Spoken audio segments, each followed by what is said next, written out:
یہ میری خوش قسمتی کہ میں حضور کا امت ساری زندگی اس کا شکریہ ادا کرتا رہوں تو کہ شکر ادا. ہم حضور کی امتی، نبی انتظار کرتے رہے، نبی منتظر رہے.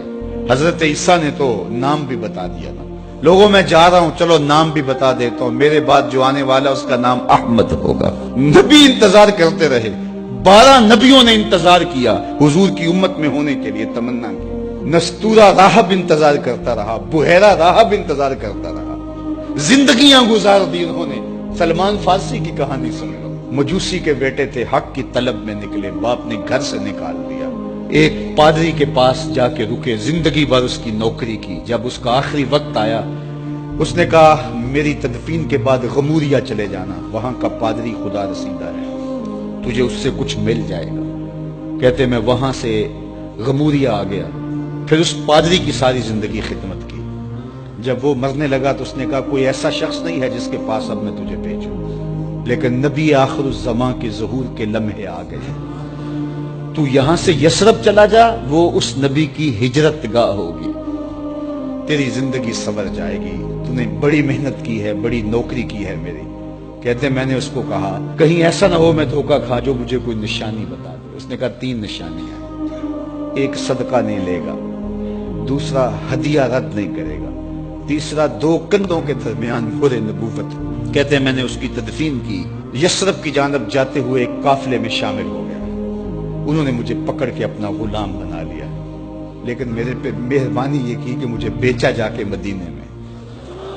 ایک یہودی نے مجھے خرید لیا. میں اس کے باغ میں گوڈی کرتا تھا، کام کرتا تھا، کھجوریں توڑتا تھا، لیکن میں انتظار میں تھا کہ کبھی وہ نبی آخر الزماں آئے تو مجھے دید ہو. کبھی عرش پر، کبھی فرش پر، کبھی ان کے در، کبھی در بدر. غم عاشقی تیرا شکریہ میں کہاں کہاں سے گزر گیا.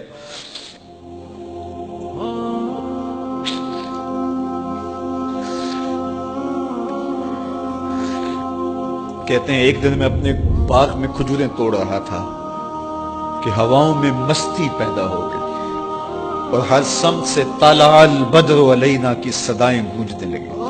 میں سمجھ گیا کہ وہ لمحے آ گئے. میں نے چھلانگ لگا دی اور دوڑ پڑا. میرے آقا نے سمجھا شاید غلام بھاگ گیا، اس نے دوڑ کے مجھے پکڑ لیا. میں نے اس کو کہا کہ میں نوکر تیرا ہی ہوں، لیکن دل نوکر کسی اور کا ہے. میں بھاگوں گا نہیں، مجھے جانے دے. میں کچھ کھجوریں لے گیا تھا صدقے کی نیت سے، جا کے حضور کو پیش کی. آقا کریم نے فرمایا ہم نبی صدقہ نہیں لیتے. کہتے ہیں نشانی ایک پوری ہوگی. کہتے ہیں کہ میں کچھ دنوں کے بعد اور کھجوریں لے گیا اور میری نیت ہدیہ کی تھی. میں نے پیش کی، حضور نے قبول فرما لی. لیکن میں بھی کہتا تھا تیسری نشانی بھی پوری ہو لے تو پھر مانوں گا. اور وہ کیا تھی؟ 2 کندھوں کے درمیان مہر نبوت.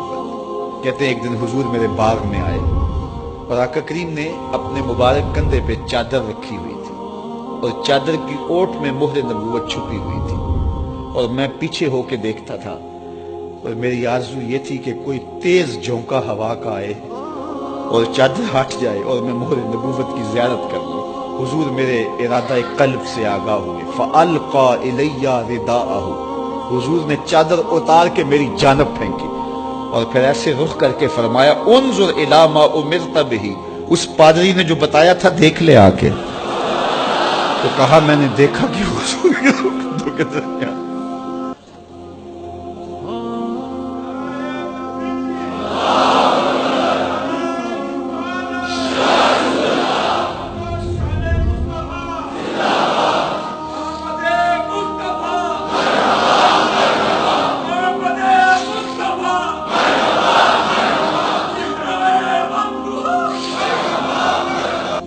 ہم نے تو کوئی انتظار نہیں کیا نا، ہم نے تو کوئی دکھ نہیں سہا.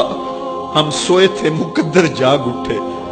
ہمارے والد مسجد سے مولوی صاحب کو بلا لائے. انہوں نے کان میں آ کے کہا مبارک ہو تو حضور کا نوکر بن کے آ رہا. ہمیں وہ نبی ملا جو نبیوں کا نبی.